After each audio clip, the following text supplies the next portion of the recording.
So it's about 6:45 in the morning. I just got up and I need to have a shower and I need to leave by about 7:15.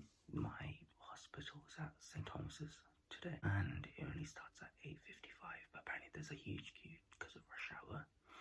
I need to wear scrubs and everything, so I thought I'd get over there around 8.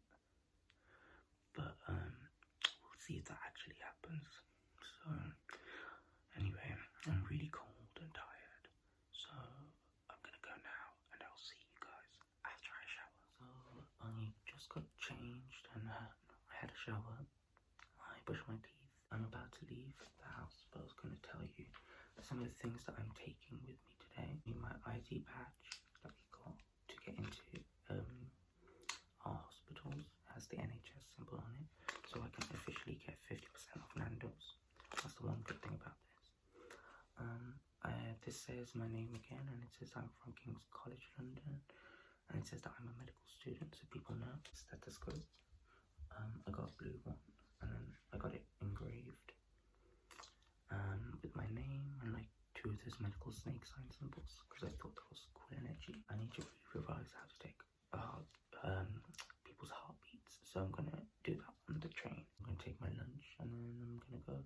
Oh, also I might stop at W.H. Smith to get a notebook, like a tiny notebook, because I need that to take history. Obviously I need to keep that safe because that could be confidential. Oh, okay. It might be good to also say about things you can't take into the hospital, or by that I mean you can't wear watches, and technically you have to be bare below the elbows. I think that's just to help with sanitation. Because I'm wearing scrubs, that's not too much of an issue, but usually you have to be bare below the elbows. That's why I have a roll-up jumper where I can take my jumper off and I can roll up my sleeve. I have to take the overground and the underground, so I just hope during rush hour it's not that bad, but we'll see. So for lunch I had fried rice and blueberries, and breakfast was cold coffee that I put in the fridge overnight.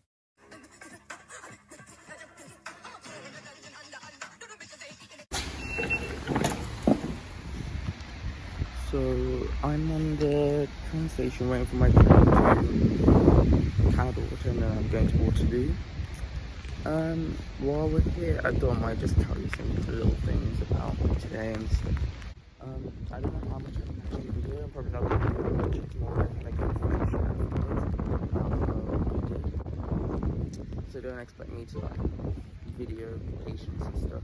I love my university, but they're kind of bad at giving us direction, which I kind of understand because, you know, we're in global pandemic times, and being a medic or being part of medical university might be tough, because a lot of them teachers are also professionals, so I understand that. But at the same time, I don't know who I'm going to meet when I get to the ward. St. Thomas's Hospital is huge, if people don't know. I'll show you guys when I get there, but yeah, I got lost in it like twice. The last 2 times I've been there, I got lost, and I even went down to the basement where they make all the food by accident. But that's okay, we're going to be better this time. From what other people have said when they go to their hospitals, they said it wasn't that bad. Everybody was really nice. You don't really get to see the doctors as much, apparently. Anyways, my train's here now, so I'm gonna say bye. So we're finally here. I was meant to come here at 8. That's where I wanted to come. It's currently like 8:25, which for me is like pretty good, because I'm still like half an hour early before I start, so hopefully that'll give me enough time to go through this maze. I was so wrong. It was not enough time at all. No way near. Ugh. I'm fine. Where I need to put my locker, where my locker is, and where to put my clothes, and where my scrubs, and get into my ward. So, oh god. This is the end. So it's nearly 9:15 and I'm not even at my ward yet. Very tardy, I know. But I was talking to the year 2 leads and they were really nice about it. They said, don't worry. And now I think I know where I need to go. My locker didn't work. I feel kind of sick, but we'll get there. And it's raining. So this is the marquee that we go into first to get changed, and those are our scrubs right there. And St. Thomas's is right next to the Houses of Parliament, so it's a really nice view from up top. And this is the building. This is where we get changed. We have to get changed there. Or we can get changed in our lockers, in our locker room. And this is my locker. It's pretty bog standard, to be honest. So, just a quick update. First couple of hours went great. Did some bloods. Not some, just one. It went alright. Needed like a tiny bit of help, but got it in one needle. So you are inside my locker right now. I've just finished my clinical session. I learned how to use one of those ear machine things. It's called an Autoscope. Idiot. And how to take an eye exam. It was really fun. I'm so hungry, really tired. Happy that it's over, but also really happy that I got to do a lot of stuff today. I can't believe I got to take bloods for one old elderly patient. She was very lovely. I'll talk more about her later. And yeah, I got to do 2 exams, got to meet a lot of patients, got to take 2 histories. It's a very nice lady. Yeah, literally only the med students want to step, so you could tell who was new and who wasn't. But yeah, we looked like such newbies and nobody knew where anywhere was. Even like half the staff don't know where places are. So yeah, this do be a big hospital, but everybody was so nice. Seemed like in like half an hour late, nobody said anything. So yeah, so I just took everything and I'm gonna go on my way out. So I just put my scripts away and I'm heading back home. And by that I don't mean London. And I'm going back to my apartment here and then packing my stuff and then actually going back to my home in Birmingham. Today was a good day. Really tired. Nothing much other than that, honestly. I'll probably have more to say after I like reflected on things, but today felt like 4 days, so yeah, it was good though. So hello. As you can tell, it's been quite a while since my first hospital placement, if you can't tell by my beard, but I'm just here to give my reflection. Actually, I've finished my first block of hospital placement, so I was on the aging ward for 3 weeks on the actual ward, and then I was doing online sessions for the other 3 weeks. So I've been to the aging wards 3 times, and my reflection, all I can say about the hospital atmosphere, obviously can only reflect on the ward I was in.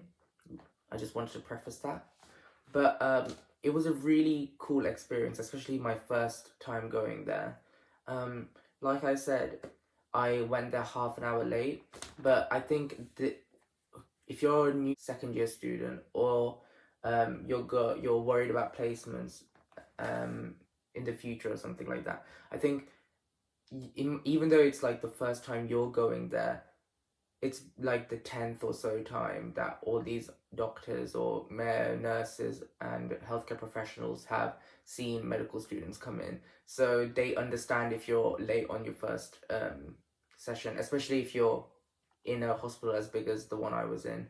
So that was nice to see, especially like, do you remember like during secondary school, everybody, like all the teachers were like, if you came 1 minute late to registration, they're like, oh, okay, you know, when you have a job that can never happen, and they like penalize you to all ends, even if you came like, if you're like from like 2 hours away from school, that's like, oh, you should have woken about 5 a.m. and come here on time. People are more forgiving than you think. But at the same time, you shouldn't make a habit of coming late, especially if you're like an actual healthcare professional. In terms of my actual experience there, it was really eye-opening, definitely. Even though I'm going into the medical profession, I never understood like the amount of hard work medical professionals have to do. That's including nurses, physiotherapists, like everyone. The amount of like little things that they have to repeatedly do is crazy, and you never get to sit down. And especially like now, everything was even more insane. I went on the ward rounds with an FY1 doctor, and a nurse and some other healthcare professionals, and because of COVID and older people being more susceptible to the disease, we weren't worried about the patients giving their symptoms to us. It was more that we shouldn't be giving anything that we've taken from coming into the hospital to the patient. And that meant putting PPE on and off, or donning and doffing a new set of PPE every time you go into and out of a ward. So every time you go into and out of a room to see a patient, you have to wear a whole new apron, gloves, and you have to always have your mask and your goggles on at all times. And in that ward round, when you see probably like 25 patients, and probably there are like 5 or so patients in each room, you have to put your apron on, put stuff on and off your PPE about 15-20 times in the space of like probably half an hour. I think it's not over exaggeration. And my hair was so like wet with like sweat, and my goggles were all fogged up just in that half an hour. It like, and I'm complaining about it being such a hard day, and these nurses and doctors and other healthcare professionals have to do that day in and day out during this COVID. And even without the situation we're in, that's like, they have to do that. And we know, like, I feel like people already know that if you're going into the healthcare profession, it's going to be hard work. But people, I feel like we don't understand just how much hard work it can be, and that really opened my eyes.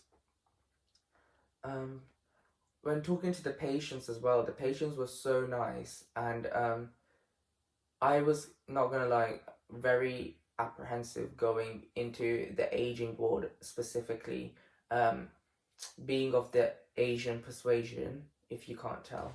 I thought a lot of the elderly patients there would have a certain mindset of like, they look at the color of my skin and think I'm a certain kind of person. But they were all really nice actually. They're not one elderly person or anyone, any of the staff or anyone, said anything negative. And I think a big part of that is probably due to me going to such a big hospital in the centre of London, where a lot of the healthcare professionals working there are already very diverse.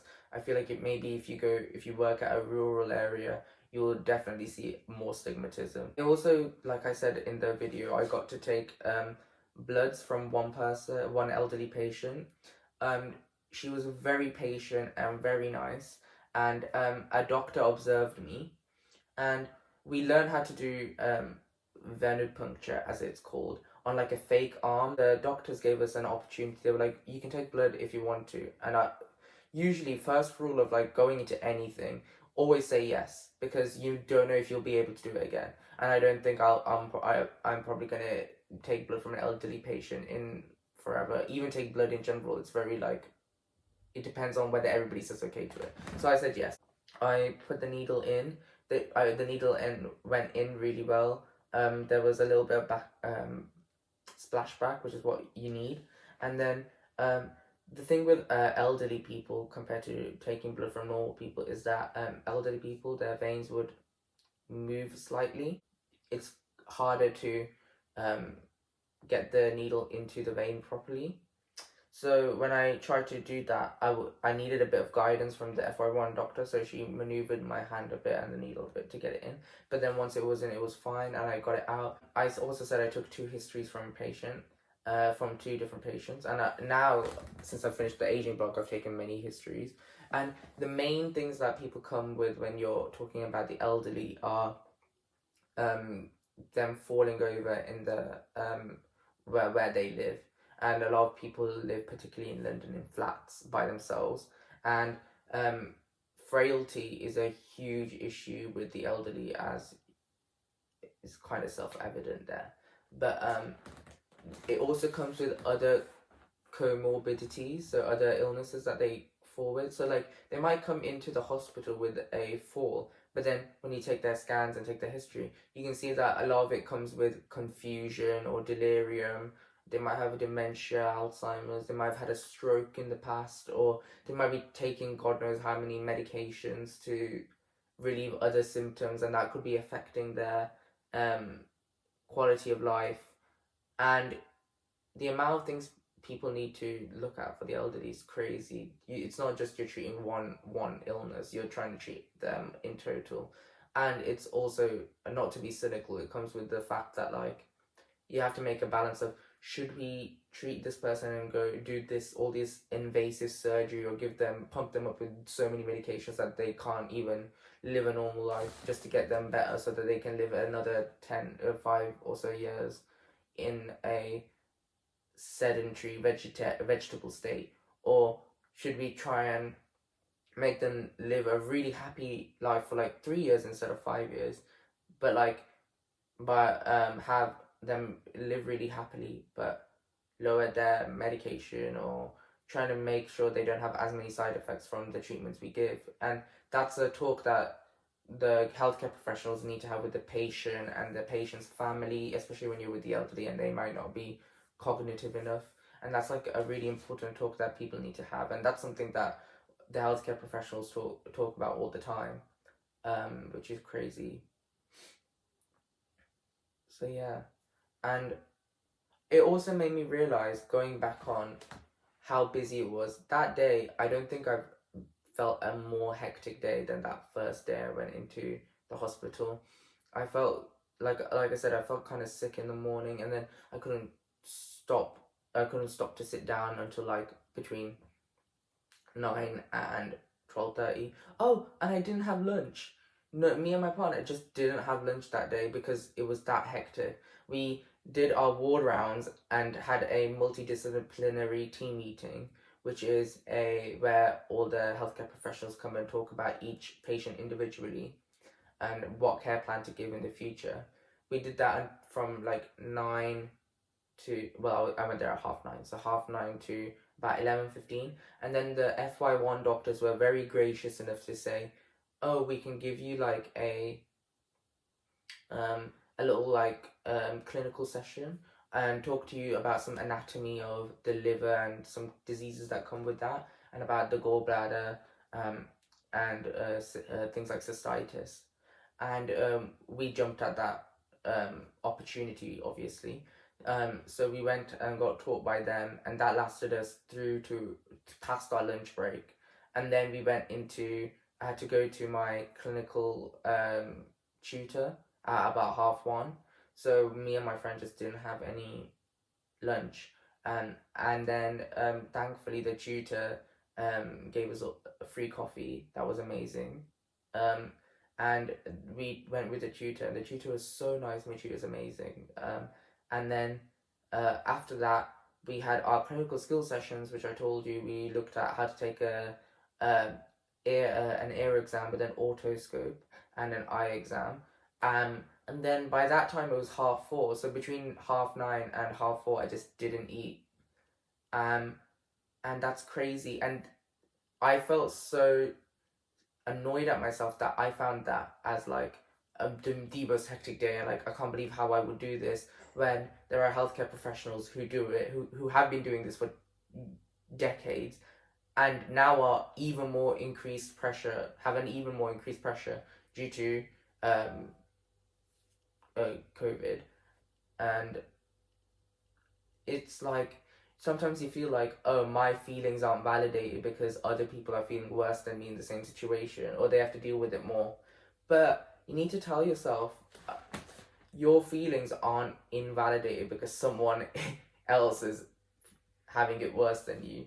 Like, I still have the right to feel tired and sick and anxious about that day, as long as I know how to improve myself, and I know that, like, I know that they also have it hard. Like, you can't be like, oh, I'm the only person who's having it hard. You need to understand that other people are having it hard as well. And as long as you recognize that, that's all you need. Like, I feel like that is a takeaway to, like, everyday life. So this is going to be part 1. Part 2 is going to be my first day at GP. It should be coming out maybe up to a week after this video. To my 1 subscriber, he subscribed me. Thank you for my 1 subscriber. Honestly, people go around gassing about having 100,000 or 1,000,000 subscribers, but the fact that at least one person wants to listen to me is like so much bigger than like it's meant to be. Especially when like I haven't told any of my friends that I'm making this YouTube channel. I just wanted to see how this is going to play out. Because I don't want to be that person who's like, oh my god, everybody subscribe to my YouTube channel. I don't want to be that person yet. I just want to do this to be more extroverted. But yeah, watch out for part 2. Right.